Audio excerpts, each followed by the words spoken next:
سکینہ بنائی طور پر ایک بہت بڑا صندوق تھا جس کے اندر سیدنا یوسف علیہ السلام کی وہ قمیص تھی کہ جو ان کو پہنا کے بھیجی گئی، جو انہوں نے بھیجی تھی. حضرت ابراہیم کی قمیص تھی جو کہ جب انہوں نے پہنی ہوئی تھی تو آگ حکم ہوا تھا کل یا نار کونی بردم وسلام علی ابراہیم. تو یہ وہ ایک اس کے اندر وہ 40 تختیاں تھیں جو تورات کے طور پہ وہاں سے وہ آئی تھیں. اس کے بعد حضرت موسیٰ کا وہ عصا تھا.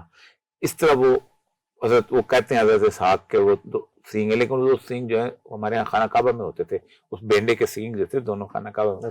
یہ اپنا مینڈا تو اس سکینہ تابوت سکینہ کو تبرک کے طور پہ لیتے تھے وہ یہ چیز. تو وہ جب پہلی دفعہ اس تابوت میں تھا سارا کچھ، اس تابوت تو پہلی دفعہ جو کہتے ہیں بخت نصر جب آیا ہے نا تو اس نے تابوت سکینہ جو ہے وہ اس کو وہاں پر گرا دیا. دیکھیں 2 دفعہ ان پہ تو اللہ تعالیٰ قرآن میں کہتا ہے مرتن 2 دفعہ تم علوًا کبیرہ بہت بڑی نافرمانی کرو گے. پہلی بخت نصر کہتا اللہ نے کہا میں نے اپنی فوجیں بھیجی. اللہ یہ نہیں کہتا بخت نصر خدا ہے.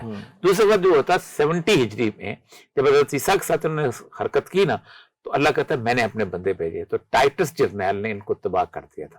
اور ٹائٹل جرنیل نے جب تباہ کیا تو اللہ کہتا ہے وَقَطَعْنَاهُمْ فِي الْأَرْضِ أُمَمًا میں نے تم کو دنیا میں ہر تقسیم کر دیا. جاؤ کوئی انڈیا جائے کوئی فلاں جائے. پھر قرآن کہتا ہے وَجِئْنَا بِكُمْ لَفِيفًا قیامت کے دن میں تمہیں دوبارہ اکٹھا کر لوں گا وہاں پر. یہ قرآن ہے. جِئْنَا بِكُمْ لَفِيفًا دوبارہ اکٹھا کر لوں گا. اور جب تمہیں میں اکٹھا کروں گا تو کیا ہوگا وَإِنْ عُدْتُمْ عُدْنَا اگر تم نے ویسی حرکتیں کی تو پھر تمہیں ویسی سزا دیں گے.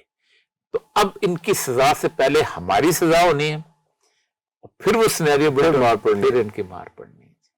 پھر اصل میں ہونا یہ ہے کہ ہمارا اسٹیبلش ہو جائے گا نا جس وقت تو پھر اصل ازمائش کا وقت آنا ہے امت پہ. پھر ہونا یہ ہے کہ دجال کو ریلیز کر دیا جائے گا. دجال جو ہے بیسیکلی ان کا مسیحا ہے. وہ اندازہ تو یہی ہوتا ہے بیسیکلی کیونکہ اس کا نام ہے مسیح. دجال اس کا لقب ہے. دجال لقب ہاں وہ مسیح بن کے ہے. ایک حدیث میں ہے کہ وہ حضرت عیسیٰ کے پیچھے پیچھے خانہ کعبہ کا طواف کرتے ہوئے دیکھا ہے میں نے اس کو. اس کا مطلب ہے کہ 4.5 کو بنیا ہے نا. آپ خود سوچیں نا آج کے دور میں آپ نماز بھی پڑھتے ہوں روزہ بھی رکھتے ہوں حج بھی کرتے ہوں سب کچھ کرتے ہوں اور ٹیکنالوجی کے آپ ماسٹر بالکل. آپ تو لوگ تو کہیں گے یار وہ ہمارے بزرگ ہوتے تھے مولانا نذیر اللہ صاحب ہمیں اردو بھی پڑھاتے تھے وہ بیسیکلی امام خطیب لیکن اردو بہت اچھی ان کی تھی. تو لیکن وہ تفسیر پڑھاتے سورہ لہب پڑھانے لگے تو کالے سیاہ تھے اور سفید داڑھی تھی بہت شدید کالے تھے. تو کہنے لگے دیکھا ابو لہب کا کیا مطلب ہے. نے چپ ہم نے کہا جی کہتے ہیں انگاروں جیسا چہرہ یعنی اتنا سرخ و سفید تھا کہ انگارے کی طرح چہرہ تھا اس کا اتنا. کہ تو آج ہے نا اگر تو میں کہوں کہ یہ ابو لہب ہے تو لوگ کہیں گے مولوی اپنا منہ دیکھا ہے وہ کیا نور برس رہا ہے.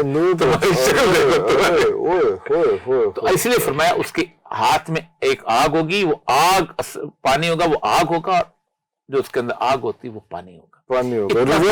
دجل کہتے ہیں دھوکے کو دھوکے والا یعنی آپ خود سوچیں نا اس کی جو پوری کی پوری الیبریشن ہے دجال کی حیران کن ہے کہ وہ ایک پوری دنیا میں گھوم جائے گا ایک دن کے اندر.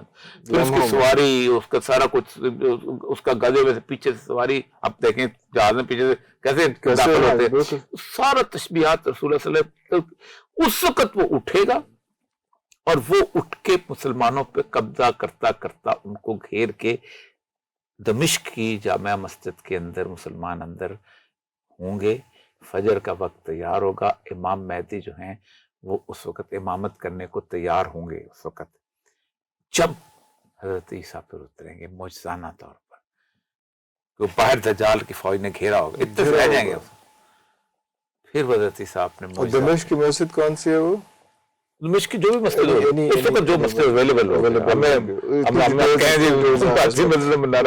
جو مسجد اب لوگ کہتے ہیں بنو میاں کی مسجد ایک بڑی مسجد لیکن جو مسجد بھی اویلیبل ہوگی اس وقت تو اس کی اصل میں اسی لیے دجال کے بارے میں یہ ہے کہ دجال پہچانا نہیں جائے گا کہ یہ کیا ہے. اچھا چھوٹے چھوٹے دجال کے پہلے بھی 30 دجال آئیں گے کیا اسٹوری مختلف لوگ اس میں سے کئی آپ ہی گئے ہوں گے ڈیفینیٹلی. لیکن یہ دجال اکبر ہے نا بڑا دجال ہے. جس سے پناہ مانگی گئی ہے، جس سے سارا اب دیکھیں نا، آپ خود سوچے کہ وہ ایک آدمی کو قتل کرے گا اور زندہ بھی کر زندہ بھی کر دے گا. اس کا مطلب یہ کہ ٹیکنالوجیکل ایڈوانسمنٹ اس لیول کی ہوگی، جو بھی ہو اس کے آپ آج آپ دیکھیں نا، آج آپ کے یہاں ایتھیزم کتنی بڑھ گئی ہے، اس کی وجہ سے لوگ کہتے ہیں کہ یار یہی دنیا ہے، یہ دیکھیں یہی مائٹ ہے، یہی سب کچھ ہے، کیا تم لوگوں نے شور شر مچایا ہوا آخرت اور فلاں. اور جب وہ کہے گا کہ نہیں میں آخرت بھی ہوں اور میں، تو پھر تو آپ اور یقین کر لیں گے نا اس کو. اور ساتھ وہ سارے کا آپ نے فرمایا اس کی ہواری، یعنی اس کی جو ہراول دستہ وہ عورتیں ہوں گی.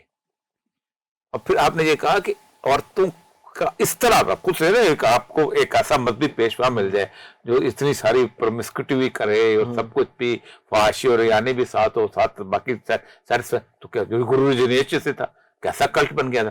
تو اب اتنی صورتحال ہوگی کہ لوگ اپنی خالاؤں اور پھوپھیوں کو، بیٹیوں اور ان کو نہیں کہا باندھ کے رکھیں گے، یہ دجال کی طرف بھاگ نہ جائیں. ارے تو سوچنا کیا ہوگا. تو یہ ٹائم بھی قریب آتا ہے، نظر آ رہا ہے. یہ تو اینڈ ہے، شاید نہیں، میرا خیال ہے شاید میں تو 68 سال کا ہو گیا ہوں. اللہ نہ کرے کہ دجال کے زمانے میں آؤں جس سے پناہ مانگے گئی، اللہ نہ کرے. اللہ ابھی کا جو زمانہ ہے وہ بھی تو نہیں ہے نا سر، بہت کوئی ایسا نہیں ہے.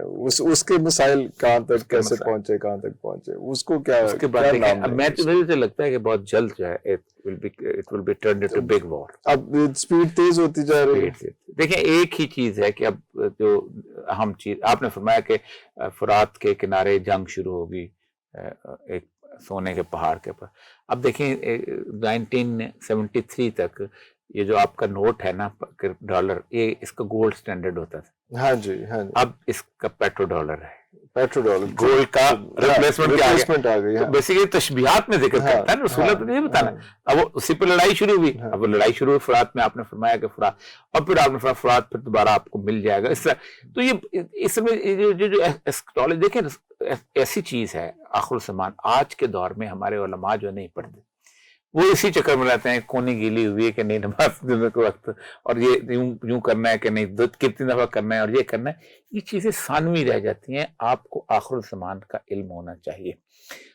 ایک کتاب ہے میں نے ترجمہ کرائی تھی، کتاب الفتن، یہ نعیم بن حماد کی کتاب ہے. 2000 حدیث ہیں اس کے اندر، آج تک ترجمہ نہیں ہوئی تھی.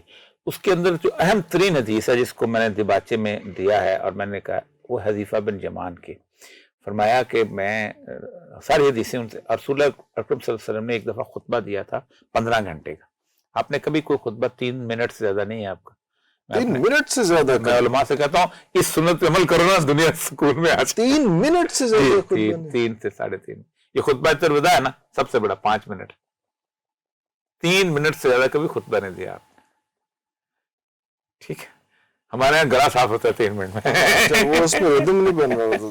تو وہ 15 گھنٹے کا خطبہ ہے. آپ نے نماز پڑھائی، پھر آپ نے پھر ساری نماز 15، اس کی 2000 حدیثیں جو صحابہ نے جمع کی تھیں کہ وہ سارا آخر الزمان ہمارے بارے میں، ہمارے دور کے بارے میں. اس کے اندر انہوں نے کہا ہے کہ میں ہمیشہ لوگ خیر کے بارے میں پوچھتے تھے، میں شر کے بارے میں پوچھتا تاکہ پکڑا نہ جاؤں. تو آپ نے فرمایا کہ قیامت کے نزدیک جو فتنے ہیں ان سے بچے گا وہی جو اس کا علم رکھتا ہو. تو آج کے دور میں فتن کا علم سب سے اہم علم.